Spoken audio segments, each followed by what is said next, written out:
ताकू अमावास्या तिथि पेटे खाइया को देचदी सिंदूर करी गोदावली कोलाबे सिंदूर करी गोदा मागे देना पेटे के घर को देइछन पहिले घर तो सोई भितर टोकरा खाइया बोली ये भद्र पंडिता समदर्शी परम विद्वान भरत गणपति खाइला सारे ये तो भागवत जे जा करे श्लोक समरे जाती सोई भितर टोकरी सिंदूर गाने भरत बड़ी बड़ी राती डाक्टर दुनिया बसे मंत्र पाठ होछ ठीक जे राती वाला टाइम लागे बड़ी बढ़िया पे मौसानी चंडी का कथा दुनिया उठे ची ठंडा को मां अष्टभुजा से गाड़ी करे कौन है मुंह को पे जोड़ी दो आगे को भागवत मां अष्टभुजा ठंडा धरे पड़ेगा समझ की क्लास में उधर पड़ेगी भरत पुण्य आसी से मंदिर के दर्शन है हम कर कथा से राज्य राजा होती राजा रघुगण राजा रघुगण सवारी बढ़िया पे आज कोन होती राजा रघुगण कोन करते सिंधुपति जे रघुगण गोविंद से राजा विष्णु परायण गोविंद ताहार एक श्रेष्ठ कृत्य गोविंद राजा रघुगण गोविंद राजा रघुगण दीवान बहिवार भाई गोविंद एक पुरुष से लड़ाई गोविंद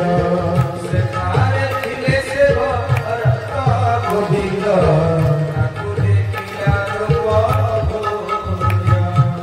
माने ध्यान दे सुनो से राज्य आज तो गोसलपति को भगवान मां कृपा में करुणा में अष्टभुजा निर्माण करचंती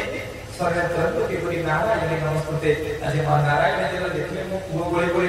मां नारायण जी गोळे चंदी कोनी से भक्त से चंदी अहि पर से राजा रघुगण सभा राजा ने सवारी पानी जीवा से करती तो सवारी भरिबा पे भृत्य पर आपण देखिते चारटी लोक दरकार सवारी करिया पे तीन जण अछन लोक जड़ अछि राजा ने देखले के टाणा टोका देखते सवारी कान्हे जे देखले को सोइछि टाणा उच्च पद खाइते बोला टोका भरत सोइछि त उडा खाइया बोले बोलते आज्ञा जार कांध तो से 100 घंटा पड़े हवा नहीं पे जर कांध तो से बारका पड़ा नहीं पे आ बाटल 300 भान बड़े बड़े कोई बुझियो तो तुम माने बाबा ये तमरा भारी बाका तो अभ्यास अछि भरत को पेटे खाइया देके कांध दिछि बुझियो तो राजा रघुगण बसले सवारी के भरत को डाके के टाणा उच्च पद टोका खाइया बोले सवारी आ कांध नहीं ये दी जन आगे कांधे भरत पछरे कांधा दी जन पछरे भरत पछरे भरत कांधे छी राजा रघुगण बसले सवारी चलिला हाकुम भाव आज्ञा भरत दोष जंडा पे देखते मुंडिया के आज्ञा सवारी रास्ता जातो हटा झिटी पिटी जाएगा झिटी पिटी ऊपर पड़े पड़े पादा होते होता नहीं मिनट ठाक ना जगह में ऊपर आज्ञा तो दोष जंडा को देखते रास्ता मुंडिया पे सिंधु को देखते मुंडिया पे तो पंडिता समदर्शन जहा को देखते समस्त भगवान देखते एक कृष्ण बहुत आभवत जे भगवान है तो गछ लता कीटपतंग सब जीवित कृष्ण देखा जिवो आपण को अयोध्या जे राम ने सब जगह अयोध्या में सब देखा जिवो तो प्राण पे गुरु सुंदर भाव कहती जे तमे जदि पिंडा रे बसे कृष्ण कथा चिंता करे से कृष्ण तम पई से पिंडा तम पई बुझा तुम बिड़ा रे बसे राम कथा चिंता कर से बिड़ा तम पई अयोध्या तुम घरे बसिकरी जगन्नाथ कथा चिंता कर तुम घर तम पई श्रीक्षेत्र और तुम श्रीक्षेत्र जाई जदि कामिनी कांचन कथा चिंता कर से श्रीक्षेत्र तम पई हो बुझि परछ तो कोउटी जीवाटा बड़ कथा तुम मन भीतर को सागरा एते ऊपर उठले कोन हो ता मन सब आपण घर ऊपर यदि अयोध्या कथा चिंता करे आपण घर आपण पई अयोध्या अब यदि अयोध्या रे जेकी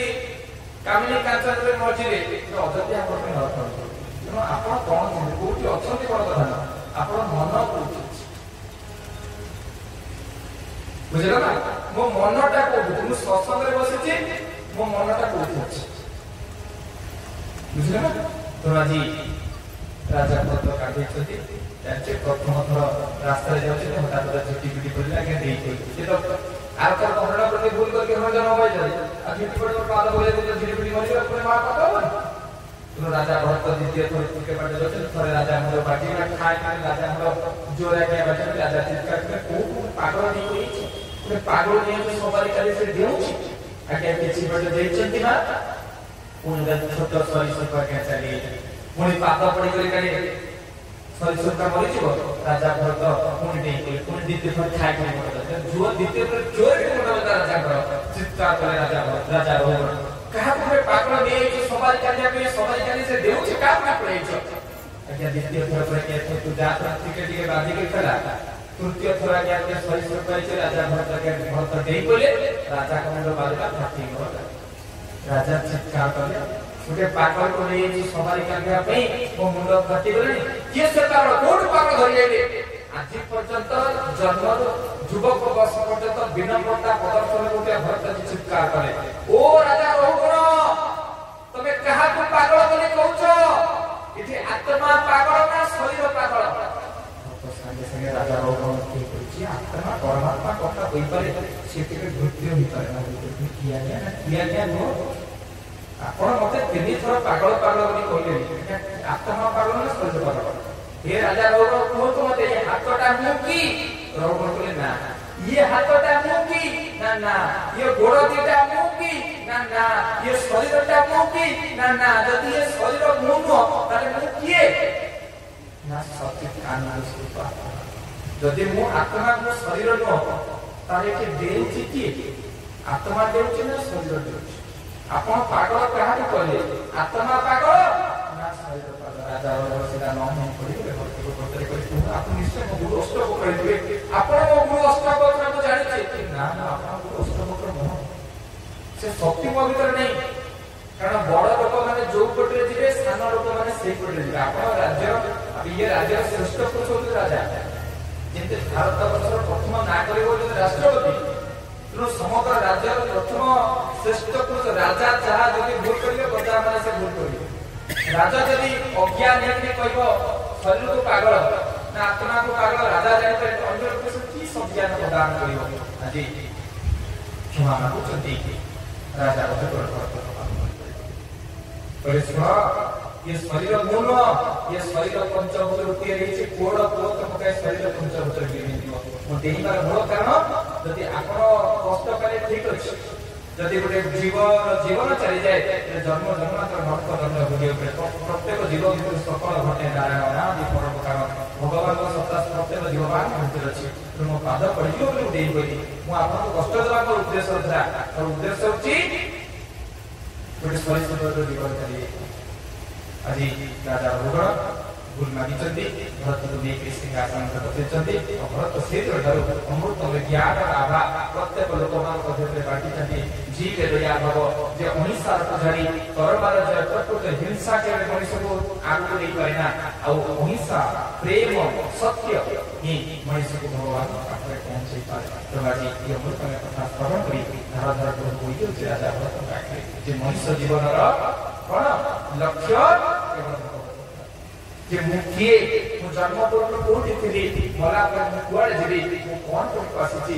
कुछ करिया पर तने ज्ञान पैसा ला परे ये समस्त आवाज को सहित राजा पर को मध्य प्रेम रे जय जय राधा रमण हरि बोल जय जय राधा हरि बोल जय जय राधा रमण हरि बोल जय जय राधा रमण हरि बोल जय जय राधा रमण हरि बोल जय राधा रमण हरि बोल जय जय राधा रमण हरि बोल जय जय राधा रमण हरि बोल जय जय राधा रमण हरि बोल बोले सच्चिदानंद भगवान की जय। माने करोनी एते जो प्रसंग आसुची ये प्रसंग समस्त का जानकार राजा परिचित पचाचंदी श्रीपाद सुपथ गोस्वामी हे गुरुदेव तुमको को बुरा है प्रभु जो नाम देश गोविंद अचामेर तहि वास गोविंद आश्रमे पूजा से बुलाई गोविंद स्वभावे दासीपति होई गोविंद स्वभावे दासीपति होई भगवान की जय। मानव ध्यान दे सो सुंदर भावे श्रीपाद सुखदेव गोस्वामी पहुंचते हे राजा परिचित जानियो को बुझ कनौज नामक देश रे अजागर नामक ब्राह्मण वास करथुवा अजागर ब्राह्मण जातीय सेना ब्राह्मण किंतु शेषे गोटे दासी को पत्नी रूप स्वीकार करी आज सदाचार को नष्ट करी गोविंद दासी असंग आचरी गोविंद ये नंते केते दिन कला गोविंद ताहार पुत्र पूजिला गोविंद ताहार पुत्र पूजिला भगवान की जय। ब्राह्मण परिवार जन्म होता अजागर नामक ब्राह्मण जे कनौज नामक देश में जन्म होता मां सुन कौन कला ब्राह्मण परिवार जन्म होई गोटा देह जीविक रूप जीविक आनी पाखे करला तासत संसर्ग आचरण करी ताकू 10टा पिला जन्म होला केतरा पिला एमते केते दिन गला गोविंद ताहार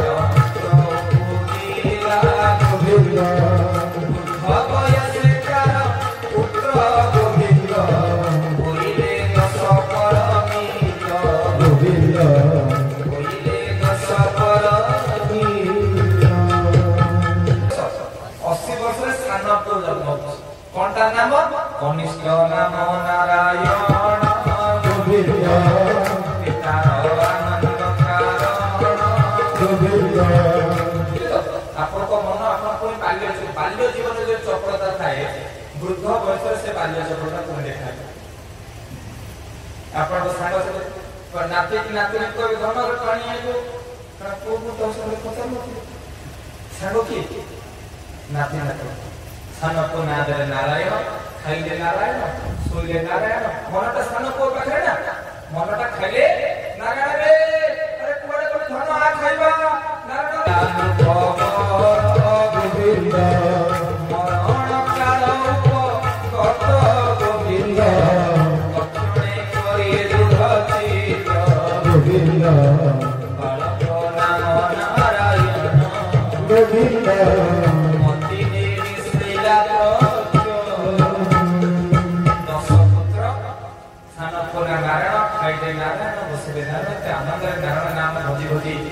आज अजागर ब्राह्मण आ 88 वर्ष मृत्यु आसीगला शेष समय परामरी आमे गोटे जीवन रे दिने खरा बेले सोइचते हठात जमदूत माने के चालिए धन्यवाद जमल दूत फास करे गोविंद मिलिले तार समीप रे गोविंद जमदूत माने से रसे पके अजागर ब्राह्मण को बांधे पकेले जमदूत माने दीक्षा को केमिति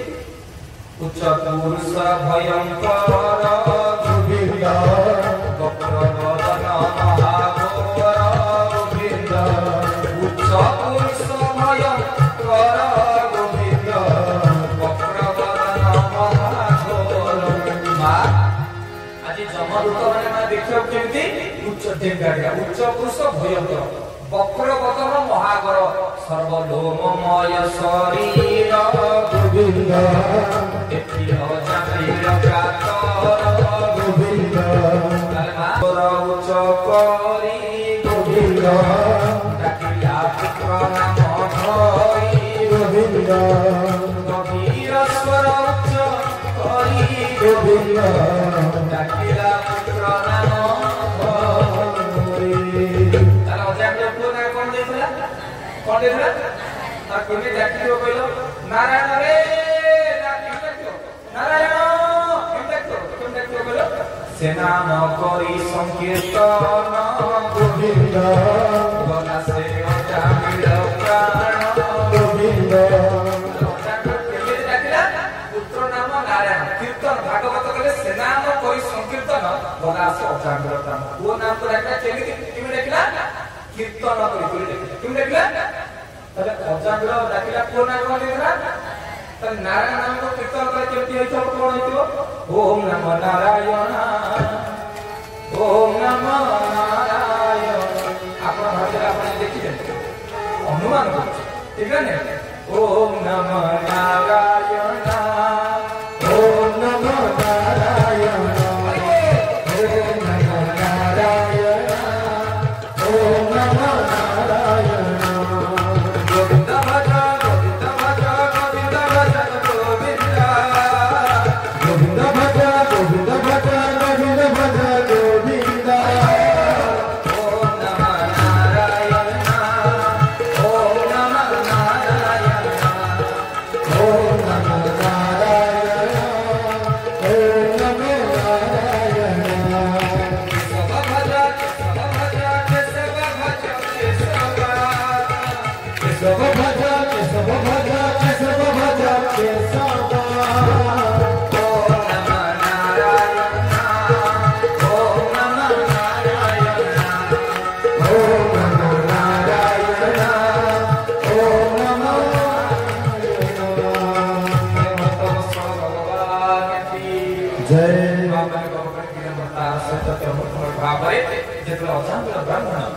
जितने पुत्र नाम को कीर्तन कर देखते जीवित नाम कीर्तन करते हठात कौन हला कौन कहला हठात ना समर दूत थिले भेड़ी गोविंद हातरे रघु खास धरी गोविंद सुनील मुख नारायण गोविंद आसे तेरे विष्णु गोविंद आसे तेरे विष्णु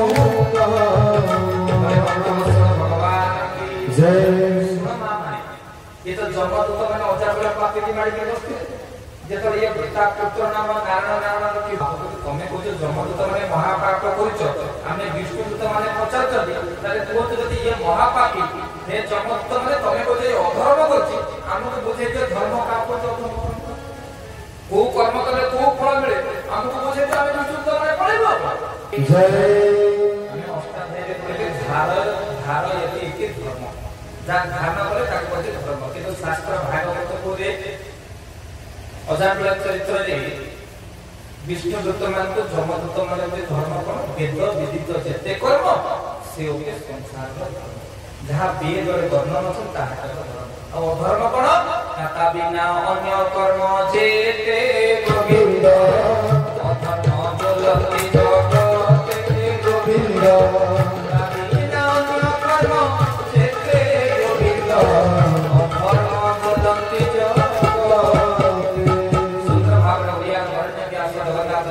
धर्म कोन वेद भाई ना वेद विदित जते कर्म